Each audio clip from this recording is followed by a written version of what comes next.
Just wanted to get a quick overview of what this video is. It's in no means supposed to be an in-depth demo of the New Wave or everything that the New Wave can do. It's partly me exploring the New Wave, figuring out what it can do, but mostly this video is intended for somebody like me who has analog chorus and vibrato pedals that they love, and they want to know if something like the New Wave can sonically replace those pedals. So in this video, I'm playing through my Revelator Jazzcaster with Lawler Jazzmaster pickups, got my Fractal FM3. I'm running a Morgan AC20 model in this video. In the first part of the video, when you're seeing all three of these pedals being compared, those are running all of them in mono in front of that model. And then in the second part of the video, I'm comparing these two in stereo mode in the effects loop of that Fractal model. So things might sound a little different. In the first part of the video, there is a volume jump in this one, and you can kind of hear it hit the front of the amp, kind of like gives them a little more of like a transient breakup when it's on. Whereas later on in the video, you might hear a little bit of like clipping, and that's from the interface because these are at that point post amp, so there's not really any compression.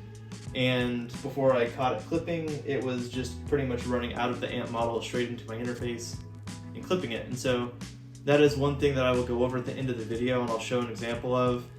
There's no output level on the New Wave, the way there is on the Emperor, and there's a significant volume jump in it, and so I will show that with the loudness meter and everything to show like that there is an actual volume jump happening. It's not just perceived.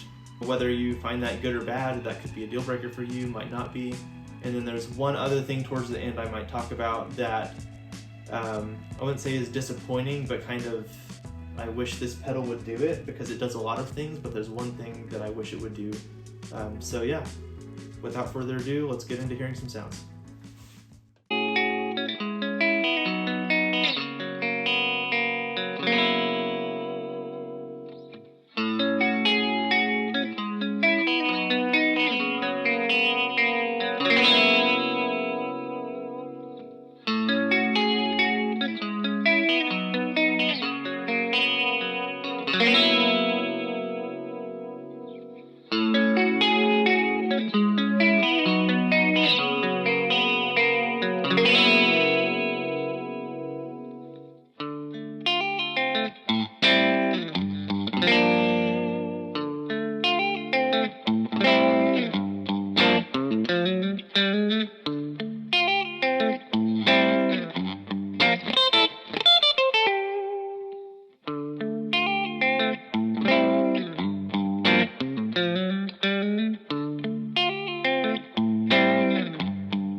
Alright, you just heard me do a couple of little back-to-back clips of this on and off with it fully dry, no modulated signal, so that you could hear the volume jump that is in this pedal. Now I'm going to show you that same piece of audio, but with a screen recording of my loudness meter in Ableton, so that you can see the actual visual decibel gain happening there.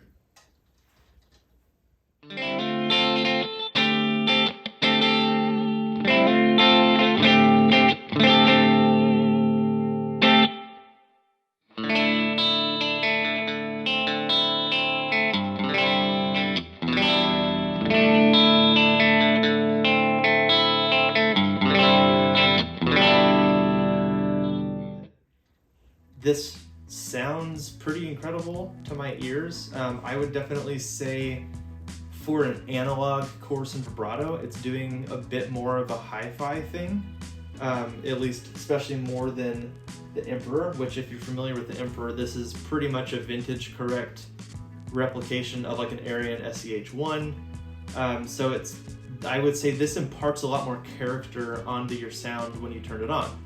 And if that's the character that you're looking for, then this is the pedal for you. For me, that is definitely the sound that I like and I look for. Let's say like in vibrato mode, it definitely is like chewing on your signal. It's compressing and like focusing your tone, your frequencies in a really interesting way. And it's even more of a feel thing too. In the chorus on this, I feel like you can feel the way it compresses and messes with your signal.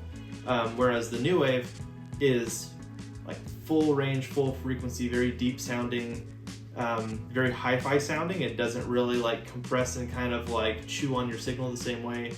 And especially if you're doing like ambient wide modulation, this absolutely is what you want. If you're wanting a mono, chorus, and vibrato pedal in front of your amp to just give you that character to your sound, something like this would be a lot better. The Julia I would classify more in the vein of this in terms of the kind of hi-fi thing, but it's mono. You can get a stereo version of it. That just has a completely different tonal balance to it than this or this to me. These are the two I would kind of be deciding between for what I would do. That said, the thing that I've always wanted one of these to do, or any analog modulation pedal, I guess Chase Bliss has presets on his, on the Warped Vinyl Hi-Fi, which I've had that in the past, and that's an amazing pedal. The interesting thing about this is that you have presets and you can set presets. So like for me, in a normal live situation, I would almost always want to have a nice deep wide chorus sound for parts of songs, and then I also really like to have just like a true vibrato, like a more fast rate, kind of like low depth, and like for like lead lines, kind of like to give that chewy sound. But the weird thing about this pedal, if you're expecting to be able to like just with a MIDI controller go from a chorus sound to a vibrato sound, you can't really do that. And the reason for that is because the mix knob, which goes from your dry through to your vibrato, is not savable in presets. So even if you're in vibrato mode and you save a preset in vibrato mode, you would still have to have your mix knob centered to have a chorus sound, or all the way up to have that true vibrato sound. So if you're looking specifically to toggle between those two sounds, you're unfortunately not going to be able to get it out of this pedal. But I mean, I mostly use stuff at home. I mostly am dialing in sounds for an exact part I'm recording or a song I'm working on, and I don't need presets. So if that's something that you're not in need of, then this is going to cover more than enough for what you could ever want out of a chorus vibrato pedal.